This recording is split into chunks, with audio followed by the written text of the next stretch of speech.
Hello దోస్తులు, ఎట్టున్నారు? మంచిగా ఉన్నారులే. అయితే నేను ఒక ప్లేస్కి వెళ్తున్నాను అనమాట. నాతో పాటు వచ్చేసేయండి. లెట్స్ గో, కమాన్. అయితే నేను వెళ్తుంది నేషనల్ మార్ట్ అనమాట. ఇక్కడ నాకు తెలిసి చాలామంది తెలియకపోవచ్చు ఈ షాపు. ఎప్పుడు మీ ఇక్కడ అనుకుంటాను అనమాట. నేషనల్ మార్ట్ ఇండియా యొక్క హైపర్ మార్కెట్ అనమాట. ఇక నేను బండి దిగి ఒకైనా పోయినా కొన్ని సామాన్లు ఉన్నాయన్నమాట. ఒక 4-5 సామాన్లకైతే వెళ్ళిన. నేను ఎప్పటికప్పుడు కొనుక్కుంటా. ఈ ఆఫర్స్ అయితే ఎప్పుడు నడుస్తూనే ఉంటాయి అనమాట. ఇక్కడ మంత్ ఎండింగ్, మంత్ స్టార్టింగ్ అట్లా ఆఫర్లు ఏం మెయింటైన్ చేయరు. ఎప్పటికప్పుడు ఆఫర్లు అయితే వస్తూనే ఉంటాయి. ఇక నేను అవసరం ఉన్నాయి మాత్రం తీసుకుంటాను అనమాట. ఇక పేస్ట్ అయితే అయిపోయింది. ఇక లిక్విడ్ ఇవన్నీ కొనుక్కొని అలా వేసుకొని ఇక కొద్దిసేపు అట్లా తిరిగిన అనమాట. అయితే కార్తీక మాసం కదా, ఆయిల్ అవి కావాలన్నమాట. అందుకే వచ్చిన. కొన్ని రోజులు ముందే తీసుకున్నాం సామాన్లన్నీ. కొన్ని దగ్గర పడ్డాయని తీసుకున్నాను అనమాట. అర్జెంట్ ఉండే మాత్రం తీసుకున్నా. ఇక్కడికి వచ్చి ఇదేదో శ్రీ రుద్ర అని టూత్ స్టిక్స్ అనమాట. కొత్త కూర్చున్న. సరే ఒకసారి వాడదాం అన్నట్టు కొన్నా. కానీ చాలా బాగుందండి అది. ఆ ప్రోడక్ట్ అయితే చాలా బాగుంది. ఎవరైనా కావాలనుకుంటే కొనుక్కోండి, మంచిగా ఉంది. నార్మల్గా అన్నీ వాసన వస్తాయి, కానీ ఇది మంచి ఒక రకమైన వాసన, కొంచెం న్యాచురల్గా చేశారనమాట. అది ఆ టూత్ స్టిక్స్. ఇక విజయ ఆయిల్ తీసుకున్నాను అనమాట. ఆవాల నూనె అది. ఇక కొంచెం బెల్లం తీసుకున్నా. అన్నీ నేషనల్ మార్ట్ వాళ్ళే, కంపెనీ వాళ్ళే. కొన్ని గ్రోసరీస్ నేషనల్ మార్టే ఉంటాయి. బెల్లం మట్టి చూసిన. ఏ చిన్న ముక్కలకు ఉన్నది కదా, మరి తీసుకుందాం. పెద్ద గడ్డ తీసుకుంటే దంచి తీసి పెట్టడం కష్టం కదా. సరే ముక్కలకు ఉన్నది తీసుకుంటే కొంచెం ప్రసాదం లెక్క పెట్టినాయి, కానీ మంచిగా మనకి ఈజీగా ఉంటుంది కదా అని ఇక తీసుకొని నా బండి వెతుక్కుంటా. నా బండి ఎటు పోయిందో అని గుర్తొస్తలేదు, చూస్తూ ఉన్నా అనమాట. ఆడుందని ఇక అక్కడ పోయి అందులో వేసుకొని ఇక సీదా పోయినా. ఇక ఇంకో 2 సామాన్లు ఉండే తీసుకుందామని ఇక సీదా పోయినా. అయితే ఛానల్ ఎవరైనా కొత్త వస్తే ఛానల్ సబ్స్క్రైబ్ చేసుకోండి.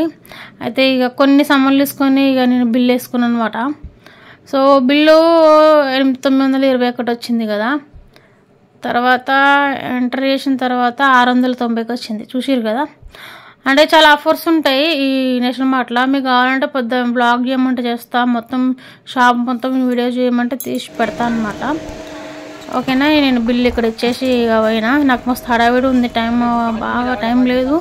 ఇంకా ఏంటిది ఉసిరి చెట్టు కూడా కొనుక్కోవాలన్నమాట. చీకటి అయితే చెట్ల షాప్ మూసేస్తారు కదా, నర్సరీ మూసేస్తారని హడావిడి అయితే వెళ్ళిపోయినాం అనమాట.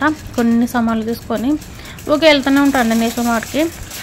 అక్కడ ఆఫర్లు ఏమన్నా కావాలి మీకు, మంచిగా ఉంది షాపు. డిమార్ట్ కంటే తక్కువ ప్రైస్ అండి నేషనల్ మార్ట్. ఇక మీరు చూస్తే అసలు వదిలిపెట్టరు ఈ షాప్ని. నేను స్టార్టింగ్లో ఏంటి ఇన్ని కార్లు చావుతాయి, ఎంతమంది పెద్ద బడాగాలో చూనుకుంటారేమో అనుకున్నా, కానీ తర్వాత పోతే అసలు మిడిల్ క్లాస్ వాళ్ళు ప్రతి ఒక్కరు కొనాల్సిన షాప్ అనమాట. యా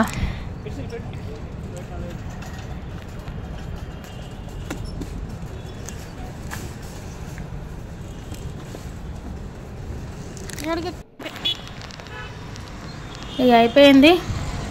ఇంటికి వెళ్తున్నాం. ఇంటికి ఇంకో ప్లేస్ దగ్గర ఆగుతాం అనమాట. చెప్పినా కదా ఉసిరి చెట్టు అని, నేనే మర్చిపోయాను మీకు చెప్పి. ఇక కొంచెం చీకటి అవుతుంది. ఇది ఎప్పుడు ఓపెన్ చేసి ఉంటుంది అనమాట. ఇక పోయినాం లోపలికి వెళ్ళి వెతికిన చెట్ల కోసం. చిన్నవి పెద్దవి మరి పొడుగుంది చెట్టు అని చిన్నవి అడిగిన. చిన్నవి చెప్పిండు. ఇక చూసిన కాండం పెద్దగా ఉండాలి.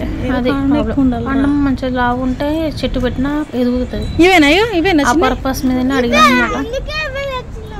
దొరకలేదు. ఏమో చిన్నోడు అదంతా అనుకుంటున్నాడు. ఇక లాస్ట్కి ఇది కొంచెం బెటర్ అనిపించింది. 65కి ఇచ్చిండు. 70-65కి ఇచ్చిండు. ఇక అయిపోయింది. మధ్యలో వస్తూ ఉంటే ఇక మేము ఎప్పుడు ఇక్కడ పెద్దారెడ్డి ప్యూర్ గీ స్వీట్స్ ఇక్కడ ఖచ్చితంగా మేము ఎప్పుడంటే నార్మల్గా రోజు తినము, ఎప్పుడో ఒక్కసారి తినాలనిపించినప్పుడు తింటాం. ఇక నేను లోపలికి వెళ్ళిన. అయితే లోపలికి వెళ్ళి టోకెన్ తీసుకోవాలన్నమాట.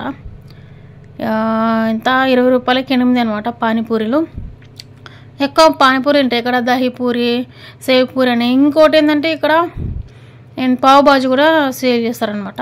ఇక పానీపూరి తిన్నాం, పానీపూరి తిని ఇక ఇంటికి వెళ్ళిపోయినాం.